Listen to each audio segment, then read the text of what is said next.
자, 이번 키워드는요. 나도 어렵다. 이렇게 얘기를 하신 분이 있습니다. 요즘에 지방선거 한참인데요.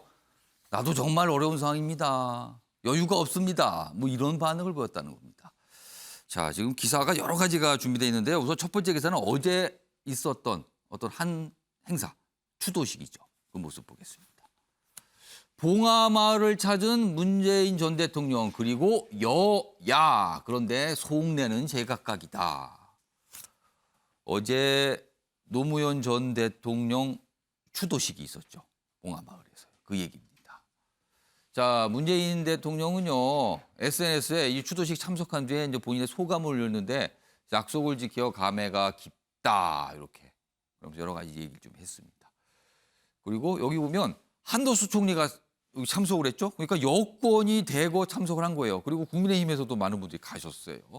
그리고 야당에서는 지지층 결집에 반전을 노리는 거 아니냐. 어제 굉장히 많은 야권 인사들이 현장에 있었거든요. 뭐 이런 내용입니다. 자, 그럼요.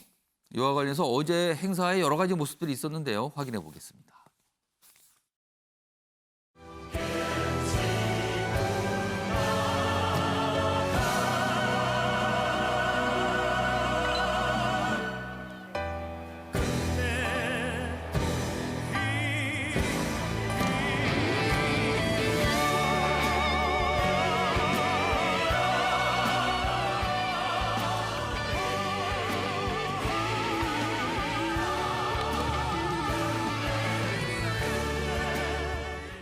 힘 모아달라. 민주당 총 직결했다. 그렇습니다. 어제 이게 사실 어떻게 보면 민주당에 아주 가까운 행사라고 볼 수 있는 거죠.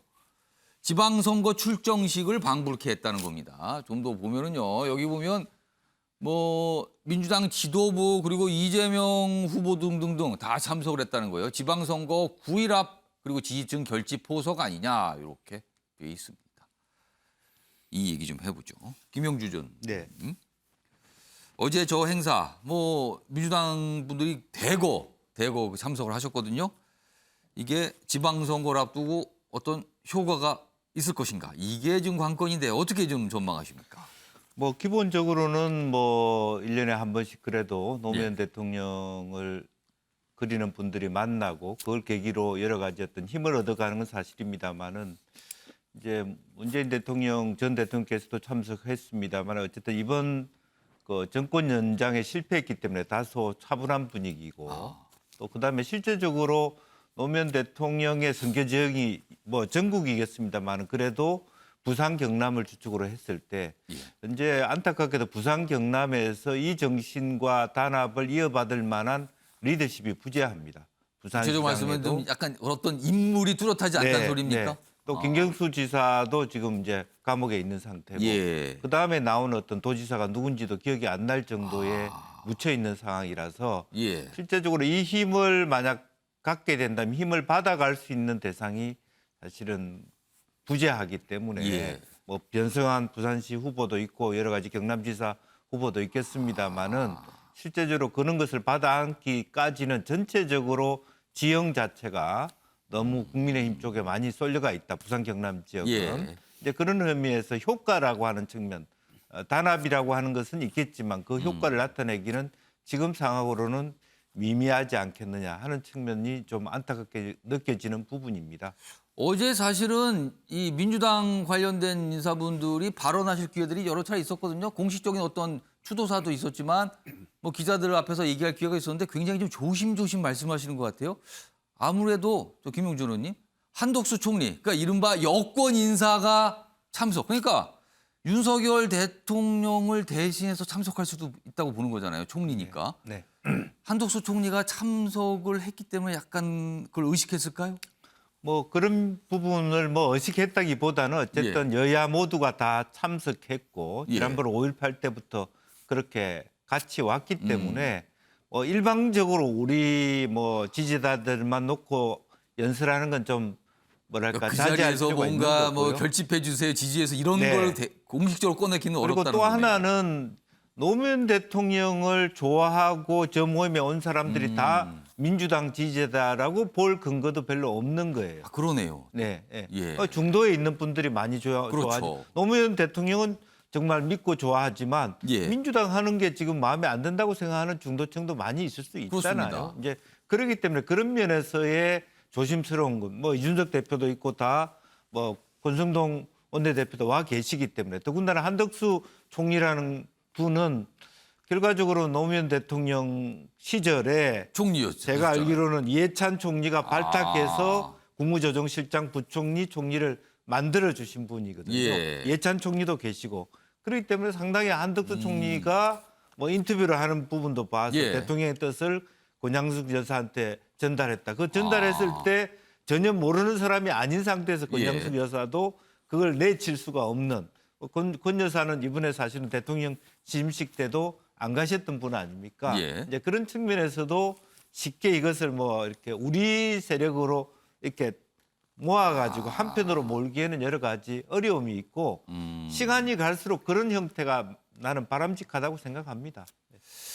자, 지금 많은 언론들이 어제 노무현 전 대통령 추도식 기사를 지방선거 관점에서 본 이유가 있습니다. 최근에요. 지방선거 경쟁에서 민주당이 굉장히 어려운 상황에 빠져 있기 때문이거든요. 다음 기사는 그 어려운 상황을 보여주고 있습니다. 보겠습니다. 이재명 민주당 지지율 급락, 나도 어렵다. 당도 어렵고 나도 어렵다는 거예요. 본인이 지금 인천 계양을에 국회의원 보궐선거 출마했잖아요. 근데 거기서 지금 만만치 않다는 거예요, 상황이요. 접전이라고 나온 여론조사 존중한다. 최근에 거의 비슷한, 그리고 어떤 경우는 약간 이재명 후보가 오히려 뒤지는 뭐 이런 조사까지 나왔거든요. 이런 상황이에요, 지금요. 자, 그럼요. 이와 관련해서 이재명 후보가 한 얘기, 그리고 민주당 내에서도 나온 반응이 있었습니다. 들어보시죠. 최근에 이제 민주당 지지율이 급락하면서 우리 후보들 전체적으로 어려움을 겪고 있는데 뭐 저라고 예외는 아닌 것 같습니다. 좀 최선을 다하겠다는 말씀을 드리고 우리 국민들께도 좀 균형을 맞춰주십사, 기회를 좀 부여해 주십사 이렇게 고소드리는 수밖에 없다 이렇게 생각합니다. 저는 포기하지 말아야 된다 이 말씀을 꼭 드리고 싶습니다. 투표하면 이긴다 이 말씀을 꼭 드리고 싶고. 솔직히 뭐 민망하고 속상하죠. 그렇지만 뭐 새 정부 출범하고 바이든 방한하고 뭐 허니문 기간 동안에 정부 여당 중심의 이벤트가 이어지고 있습니다. 네네네. 근데 저희는 뭐 여러 가지 악재가 끊이지 않고 있지요. 저는 애초부터 지금 움직일 때가 아니라고 저는 계속 말씀을 드렸죠. 예. 조대진 변호사. 지금 조응천 의원 설명은 이재명 후보의 어떤 보궐선거 출마, 이게 잘못된 거다. 약간 뭐 판단을 잘못했다. 이런 얘기도 좀 들리네요. 어떻게 보셨습니까? 뭐 저도 그 방송에 나와서 이재명 예. 후보가 조금 더 아껴둔 칼이었으면 좋겠다라는 얘기를 드린 적이 있었는데요. 일단은 뭐 민주당 입장에서는 뭐 대선을 패배를 했기 때문에 이재명 그 후보에 대해서 또 그 기대하는 또 박빙으로 지지 않았습니까? 그렇기 예. 때문에 그거에 대한 효과를 또 지방선거까지 끌고 가려는 그런 의도가 있었던 걸로 보이는데 지금 생각해 보면은 뭐 결과가 지금 나온 건 아니지만 이재명 후보에게 너무 큰 짐을 지워준 거 아닌가라는 생각이 듭니다. 그래서 대선에서 박빙으로 졌지만 그게 또 지방선거까지 지지율이 그대로 가는 거는 또 아닐 수가 있거든요. 그렇기 때문에 전략의 세밀한 조정보다는 이재명 효과만을 너무 노리고 나온 거 아닌가라는 생각이 듭니다. 그리고 아까도 말씀 주셨지만 그 국정 그 초기에 정권 예. 초기에 여러 가지 국정 안정에 대한 기대감들도 국민들도 또 기대를 하고 있고 예. 또 그리고 뭐 한미 정상회담이라는 컨벤션 효과들도 있기 때문에 이러한 부분들을 보면 이재명 효과만으로는 조금 지방선거를 이겨내기는 조금 많이 힘든 그런 기본적인 전략이 아니었나 그런 생각이 좀 듭니다. 네. 조대진 변호사께 추가 질문 드리고요. 똑같은 질문 윤석 대변인께 드릴게요. 조대진 변호사. 지금 사실 국회의원 보궐선거에 나서신 전 대선 주자가 두 분 계세요. 이재명 후보, 안철수 후보. 안철수 후보는 분당 가업, 이재명 후보는 인천 계양을입니다. 근데 인천 계양을은 심상치 않고요. 안철수 후보의 경우 상대적으로 지지율상에 꽤 앞서는 거거든요. 두 전직 대선 주자인데 전 대선 주자인데 상황이 다른 건 왜 그런 겁니까? 뭐 제가 생각하기에는 그 계양을 같은 경우에는 이제 민주당 텃밭이라고 뭐 그렇게 꼽혔죠. 생각하시지 않습니까? 예. 뭐 송영길 대표가 내리 5선을 했었으니까요.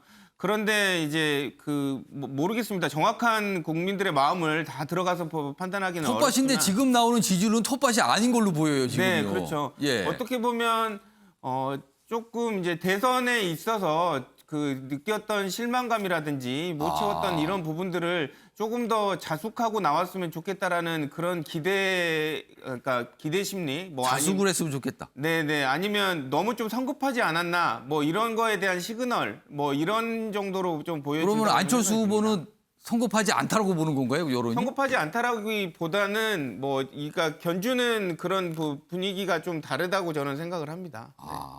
여론이 어떤 기준을 좀 다르게 보고 있다 이런 뜻입니까, 그러면? 네. 그래서 뭐 실질적으로 이제 최종 그 선수는 예. 그 윤석열 대통령과 그다음에 이재명 후보였기 때문에 그 양쪽 그 후보를 바라보는 최종 것과, 본선. 네, 예. 최종 본선에서 뛰었던 사람들에 대한 그런 그 시각이 이렇게 좀 달라지게 나타났다 이렇게 생각이 듭니다. 네. 자, 윤수석 전 대변인, 뭐 같은 질문인데요. 이재명 후보나 안철수 후보 뭐 각각의 다른 지역 출마했지만 보궐선거에 그 지역이 각각 그 정당에 소속된 정당에 상대적으로 유리한 곳이라는 평가를 받는 곳에 각각 갔거든요. 그러니까 초기에는 아니 서로 같은 곳에 가서 경쟁을 하든가 하지 왜 또 따로 유리하니까 각각 흩어져서 좀 출마했다 이런 지적이 나왔는데 최근 상황 보면은 이재명 후보의 상황과 안철수 후보의 상황은 다릅니다. 왜 그런 겁니까? 일단 그 대선 결과에 대한 분석에서 예. 착시를 한 것 같습니다. 민주당에서는 0.73%포인트 차이니까 거의 이길 뻔했다가 하나가 있고요. 예. 두 번째는 대선 이후에 인수위 기간 동안에 예. 윤석열 당시 당선인의 어떤 지지율이라고 할까요? 그게 상당히 낮았잖아요. 그렇습니다. 그래서 상황을 오판한 것 같아요. 지금 내가 나서도 되겠다. 정권은 바뀐 건 맞지만은 예. 옛날처럼 그렇게 완전히 다 바뀐 건 아니라는 판단을 했을 수가 있어요. 그래서 이제 개항에 가면 당연히 그건 당선은 되는 거라고 보고 예. 본인으로 인해서 지방선거 전체에 어떤 영향을 끼치겠다는 전략이었던 것 같은데 예. 일단 판 자체를 잘못 읽으신 게 아닌가 생각하고 뭔가 여론의 반응이나 판 자체 지금 일단 실수다. 읽는 자체가 실수였다 예. 지금. 그리고 이제 예. 더 중요한 것은 그럼 안철수, 이재명 왜 이 두 후보는 다르냐? 다릅니다. 그렇습니다. 왜 다르냐면 이재명 후보는 당선이 될 수도 있을 만큼 아깝게 차점 낙선한 분이에요. 대선에서 차점 낙선한 분에 대해서는 국민들이 갖는 어떤 기대 심리가 있습니다. 다음 대선. 다음 대선에 될 수 있지 않아? 이게 있는데 안철수 후보는 그렇지 않잖아요. 중간에 대선을 다 못 뛰고 단일화를 했고 그렇기 예. 때문에 본인의 정치적인 입지를 다지기 위해서라도 국회의원 나가고 다음에 뭐 당대표로 가든지 이런 정치 수순에 대해서 일반의 이 인식이 있습니다. 그럼 안철수 후보에 대해서는 여론이 전체적으로 전반적으로 뭐 그럴 수도 있지. 도전할 수도 저는 있지. 이렇게 그렇게 봅니다. 받아들인다는 겁니까? 예, 그런데 지금 대선 끝난 지 얼마 되지 않아서 본인과 같이 대선을 뛴 분이 당선돼서 취임식 하는 날 자기 선거를 뛰고 있었어요. 이재명 후보가. 이런 경우가 있었습니까? 상당히 성급하다는 말로는 표현을 다 하기 어려운 그러는 이재명 후보의 좀 전략적 실수가 아니었나. 그 영향이 지금의 여론조사 결과가 아닐까? 저는 이렇게 생각합니다. 일단 민주당이 어렵다는 거는 민주당도 인정하고 있고요. 뭐 국민의힘에서도 어렵지 계속 그런 얘기를 꺼내고 있어요. 지금 상황이 좀 굉장히 좀 고전을 하고 있다. 이렇게 평가받고 있거든요. 그러면은 민주당에서도 뭔가 대책을 세울 거 아닙니까? 뭔가 이걸 극복하기 위해서 그 기사가 있습니다. 민영화 저지 이어서 용산 집무실 쟁점화. 최근에 보면은 이제 민영화 얘기 많이 끌어져. 윤석열 정부에서 민영화하려고 하죠. 뭐 이렇게 자꾸 질문을 해요. 그리고 최근에는 용산 집무실 이슈를 다시 끄집어내서 이게 뭐 혼란, 불편을 초래한다 지금 이 얘기를 하고 있거든요. 근데 이렇게 하고 있는 민주당 반향이 없는 공세다. 한겨레 기사가 이거 이렇게 뭐 얘기하고 있지만 반향 없다. 이렇게 좀 지적하고 있습니다. 김재섭 위원장. 네. 왜 반향이 없을까요? 민주당은 이번 선거를 통해서 국민들께 무엇을 전달하고 싶은지에 대해서 아무런 메시지가 지금 없는 상황입니다. 그러니까 사실은 대선이 끝나고 나서 곧바로 치러지는 지방선거인데 그러면 뭐 견제론이라든지 내지는 뭐 우리가 반성이라든지 하는데 사실 굉장히 뭐 여러 가지 의미들이 혼탁하게 섞여 있어요. 그다음 갑자기 뭐 반성도 하고 갑자기 또 뭐 윤석열 견제를 해야 되겠다고 하고 그러니까 뭔가 일관된 메시지조차 없는 상황에서 과거의 전통적인 진보 정당이 내세웠던 아젠다들을 전혀 내세우지 못하고 있다는 겁니다. 예를 들면은 서울시장 오세훈 후보만 해도 약자와의 동행이라고 하는 큰 슬로건을 걸어놓고 그 안에 있는 세부 공약들을 설계하고 있거든요. 약자와의 동행이라고 하는 그 단어 자체가 사실은 진보 정당에서 그 전에 전유했던 것들인데 지금 그렇다고 해서 진보 정당이 국민들의 마음을 울릴 만한 그런 어떤 구체적인 아젠다를 내놓고 있느냐? 사실 그렇지도 않고 일관된 메시지도 없는 상황이거든요. 그러다 보니까 민영화라든지 이미 이전이 다 끝난 용산 집무실 가지고 다시 한번 재탕을 하게 되는 그런 상황이 가는 거거든요. 아무런 감동도 없고 반향이 있을 수도 없습니다. 저는 그래서 지금 민주당이 굉장히 갈피를 못 잡고 있다. 방향도 없고 어떤 공천 과정에서 우리가 앞서서 이재명 후보의 공천 이 선거 이야기를 계속했는데 이재명 후보가 개항으로 나간다고 했을 때 거기 나가는 게 맞아? 다들 이제 머리에 물음표들을 하나씩 가지고 있었거든요. 이러다 보니까 선거의 모든 스텝들이 지금 사실은 꼬이고 있다라는 것이고 심지어 이번 선거에서 특이한 점 하나를 또 발견하자 그러면 얼마 전에 우리가 5.18 그 기념 행사가 있어서 그 국민의힘 모든 주 인사들이 다 내려가서 우리가 추모를 하고 했던 적이 있지 않습니까? 마찬가지로 노무현 전 대통령의 추모식에도 우리가 다 했습니다. 과거에 민주당이 마치 이제 전율을 하고 있었던 여러 가지 기념이나 상징성들을 이제는 국민의힘에서도 적극적으로 나서서 국민들과 소통하려는 노력을 보여주거든요. 민주당이 이제는 점점 설 자리가 없는 겁니다. 아젠다도 그렇고 상징으로도 그렇고 선거 전략으로도 그렇고 민주당이 내세울 게 없다 보니까 과거에 있었던 일들, 그다음에 진보 의제나 아니면 국민들의 감동을 전혀 줄 수 없는 의제들 가지고 공격을 하다 보니까 당연히 반향이 있을 수가 없는 겁니다. 그러니까 민주당의 이슈라고 꼽혔던 이슈를 지금 국민의힘이 잠식하고 있는 상태다. 뭐 이런 말씀인데요. 지금 요 민영화 저지 용상 집무실 쟁점한데 요 아래에 당내의 어떤 시각이 있어요. 여기 보면 요 맨 작은 제목 맨 아래에 있습니다. 당내에서 이런 얘기가 나온답니다. 낡은 이슈 궁여지책 한숨 쉰다. 이렇게 돼 있습니다. 지금 김영주 전 의원님. 한숨 쉰다는데 이거 왜 자꾸 이렇게 이걸 잡고 있습니까, 그럼? 글쎄요. 지금 이제 민영화라고 하는 부분도 과거에 특히 이 정부에 상당히 이제 이명박 정부 시절에 많은 사람들이 들어갔으니까 그와 비슷한 시나리오가 재연출되지 않을까 뭐 이런 얘기들이 나오는데 그것은 아직까지도 그 윤석열 대통령 입에서 직접적으로 민영화라는 얘기를 나오지는 않고 있기 때문에 사실은 그것이 그 하나의 어떤 선거의 속으로 활용되기가 어려운 부분이 있습니다. 사실 대통령 비서실장이 국회에서 어떤 발언했는데 그거부터 시작이 된 거죠, 사실은요. 그리고 이제 용산 집무실 부분도 뭐 초기에 혼란은 있었습니다만은 사실은 이것은 최근에 한 그 종편에서 청와대 개방을 쭉 하면서 그 공간이 어떤 공간이고 하는 그 여론에 비해서 오늘 매일매일 뭐 몇천 명, 몇만 명씩 청와대를 관람하고 있어요. 관람하고 있는 이 여론에 떠밀려서 왜 용산으로 갔지라는 질문들이 의미 있게 느껴지지 않는 부분이 있습니다. 다만 이제 저도 개인적으로 보면 뭐 윤 대통령께서 용산으로 가시더라도 조금 마스터 플랜을 짜서 6개월이라도 유보해서 말하자면 나라 그런 돈을 지적은 좀 여전히 좀 있어요. 체계적으로 쓰고 또 혹은 다음 대통령이 과연 그걸 그대로 쓸까 하는 의문은 있습니다. 그러나 지금 현재 상황은 국민들이 그런 문제를 보기보다는 청와대 이렇게 넓어서 완전 구중궁궐이네 나올만 하네. 시선은 거기부터 가죠. 그렇게 돼 있기 때문에 그런 어찌 보면 여론전에서 밀리고 있다. 그런 것을 정확하게 볼 필요가 있겠다. 그런 생각이 듭니다. 지금 이제 패널분도 말씀하시면서 일관되게 나오는 게 지금 민주당이 도대체 여론 파악을 어떻게 하고 있는 건가? 알고는 있긴 있는 건가? 민심이 무슨 생각을 하고 있는 건지 그 민심 마음속에 뭐가 있는 건지 알고는 있는 건가? 이 얘기가 지금 일맥상통하게 나오고 있어요. 지금 분석에서요. 앞서서 봤던 조선일보 기사 다시 좀 불러오죠. 거기 이제 개항을 얘기가 나오는데요.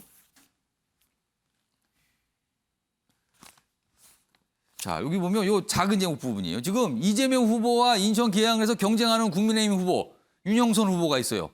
이런 얘기를 해요. 개항에 이재명 대선팀이 와 있다. 수백 명씩 떼지어 다니면서 쇼만 하더라. 이렇게 또 비판을 합니다, 지금. 물론 또 뭐 이재명 후보 측은 반박할 수 있겠죠. 자, 그럼요. 윤영선 후보의 이야기 들어보겠습니다. 명씩 떼져 다니면서 저희가 보기에는 여러 가지 쇼를 하고 있는데 아직도 이재명 후보가 대통령 후보를 착각하고 있는 것 같고요. 분당에 사시는 분이 뜬금없이 갑자기 우리 동네에 왔습니다. 정말 부끄러운 일인 것 같아요. 이재명 후보가 지금이라도 분당으로 돌아가시는 게 기본적인 예의라고 생각을 합니다. 개항에 계시지 말고 분당으로 돌아가세요. 뭐 자꾸 이런 얘기를 꺼낸 거죠, 지금요. 그러니까 뭔가 좀 아픈 지점을 계속 건드리는 것 같습니다. 자, 그런데요. 다음 기사가 있습니다. 보시죠. 개항 온 지 보름. 이재명 공격하더니 윤영선 후보, 예비 후보 등록하는 날 전입을 했다. 이게 무슨 소리입니까? 지난 2일 자동차 등록원부 변경. 이 자동차 등록원부에는 뭐 주소가 나오잖아요. 작년 5월 중 양천으로, 서울 양천으로 주소를 옮기고 예비 후보 등록하는 날 다시 인천 계양으로 전입을 했다. 뭐 이런 얘기거든요. 그래서 사실상 계양에서 활동을 했었지만 주소지는 양천구에 최근에 있다가 보면 그렇다는 거네요. 네, 최근에 보면 양천구에 있다가 이제 선거의 막판으로 이제 들어오면서 그 예비 후보 등록하는 날 다시 전입을 한 걸로 이렇게 나타나고 있어서 사실상 본인 입으로 주장을 했던 뭐 25일과 25년의 대결이다라고 얘기를 했던 게 사실상 궁색한 그런 해명이 돼버린 그런 상황입니다. 민주당이 또 그걸 파고들고 있는 거군요. 네, 그런 그렇죠. 얘기를 하실 상황이세요? 뭐 이렇게 물어보는 거네요. 방금 봤던 기사 다시 좀 보겠습니다. 여기 보시면 이거에 대한 또 해명이 있어요. 아랫부분 보겠습니다. 윤영선 후보가 이제 언론에 해명을 한 건데 지난해 계양구 전셋집 이 집주인이 집을 판다고 해서 어쩔 수 없이 목동으로 주소지를 옮겼다. 하지만 매일 계양으로 출퇴근했고 계양구 주민들 많이 만난다. 100% 계양이다. 지금까지 계속 계양에서 활동했다. 주소 잠깐 옮긴 거다. 뭐 이런 설명입니다. 윤유석 전 대변인 이거 어떻게 된 일입니까? 뭐 사정이 있었겠죠. 뭐 전셋집 주인과 어떤 계약 관계 때문에. 그러면은 계양에 사는 집은 전세고 목동에 사는 집이 작합니까 그럼? 예, 뭐 그렇게 나와 있네요. 오. 어찌되었건 간에 그 100% 계양인이라고 주장을 하는 윤영선 예. 후보 입장에서는 감점이 확실합니다. 아 이게 좀 약간 좀 설명이 필요하다 보이는 거네요. 예, 감점은 확실하고요. 예. 그러나 어쨌든 이분이 25년 동안 계양구에서 의사니까요. 그렇습니다. 본인 개업을 해서 계양에서 개업을 해서 계속 의료 활동을 했었고. 이 지역에서 출마 여러 번 하셨죠? 예, 출마를 2번을 했었고요. 이번 이제 3번째인데 그러면 정치 활동 쭉 계속 해왔다는 면에서 보면은 이재명 후보와 다르다는 점은 당연히 말할 수 있겠죠. 그러나 주소지 어찌되었건 간에 예. 뭐 출퇴근을 했다든지 이런 얘기 떠나서 예. 본인이 주소지를 옮겼다는 것 자체에 대해서는 확실하게 주민들께 어떤 양해의 말씀을 올리는 게 순리가 아닐까 이렇게 정리합니다. 민주당이 지금 계속 이거 파고들 분위기예요 지금 이 부분을 지금. 왜냐하면 이재명 후보가 이런 비슷한 상황으로 지금 약간 계속 질문을 받고 있으니까요. 하여튼 좀 경쟁상 치열합니다 지금.